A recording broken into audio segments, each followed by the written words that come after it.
suis particulièrement heureux aujourd'hui de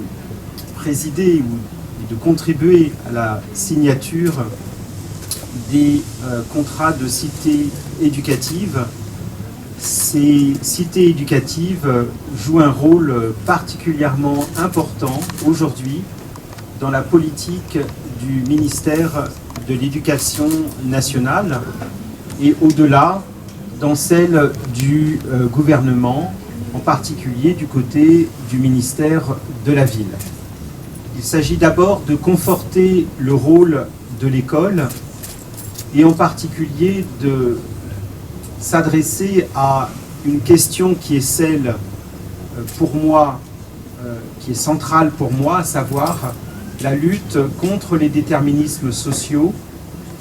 la lutte contre les inégalités de naissance et de destin. Nous devons faire mieux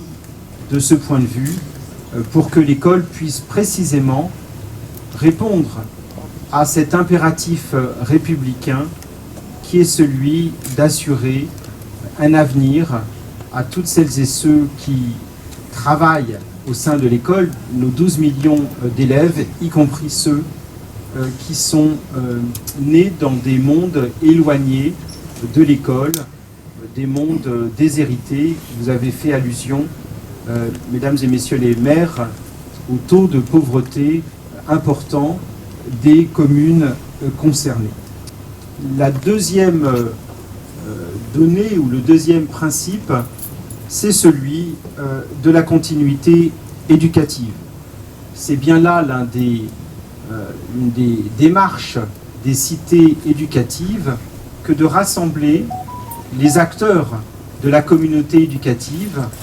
Bien sûr, le scolaire, c'est central avec le ministère de l'Éducation nationale, mais aussi le périscolaire et l'extrascolaire, tant ces questions-là exigent une collaboration entre les acteurs de l'éducation, le ministère, l'État bien sûr, le ministère de la Ville, l'Éducation nationale, mais aussi les collectivités. Lorsque l'on parle de l'éducation de nos jeunes, à l'échelle du pays, on parle de 12,2 millions de jeunes, on parle d'une mobilisation collective et on parle aussi, comme le président de la République a pu l'indiquer à plusieurs reprises ces dernières semaines, d'une vision peut-être un peu moins uniforme et un peu moins verticale de l'éducation. Certes, le ministère de l'Éducation assume ses responsabilités pédagogiques, de nomination également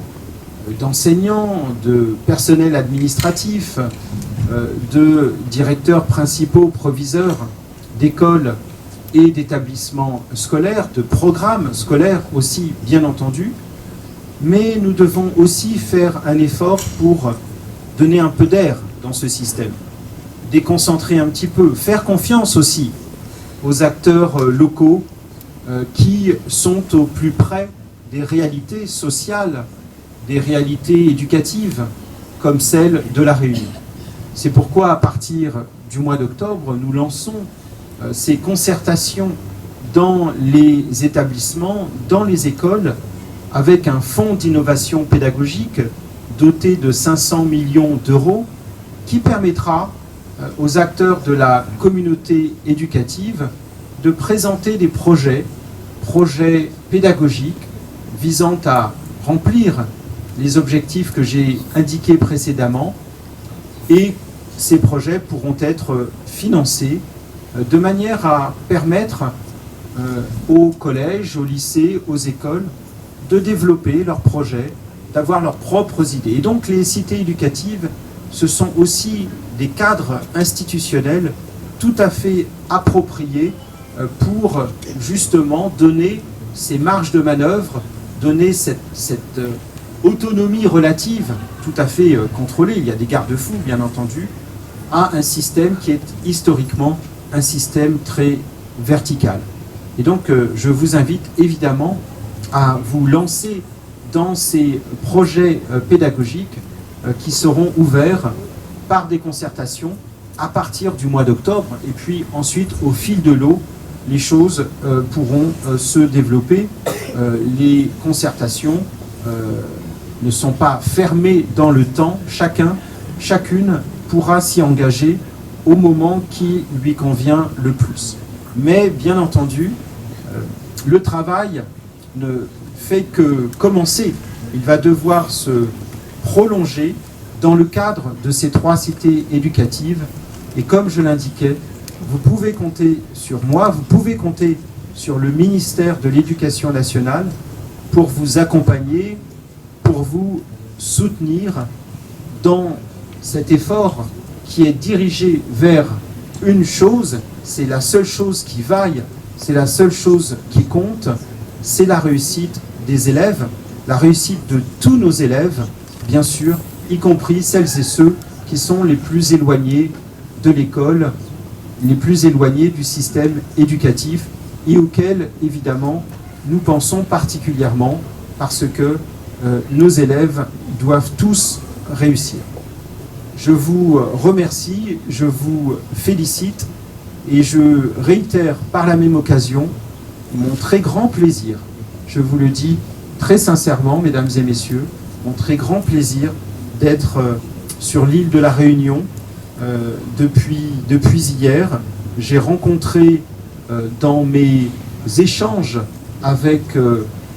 chacun et chacune, avec la communauté éducative au sens large et avec les élus, j'ai rencontré des interlocuteurs de très grande qualité, très investis sur nos missions d'éducation. Et puis j'ai aussi rencontré un environnement et des interlocuteurs chaleureux, je dois dire, et également très désireux de me faire partager, découvrir les beautés, les singularités de l'île de la Réunion, auxquelles je suis évidemment très sensible et d'une certaine façon, oui on peut le dire, même si je ne suis pas réunionnais, très attaché.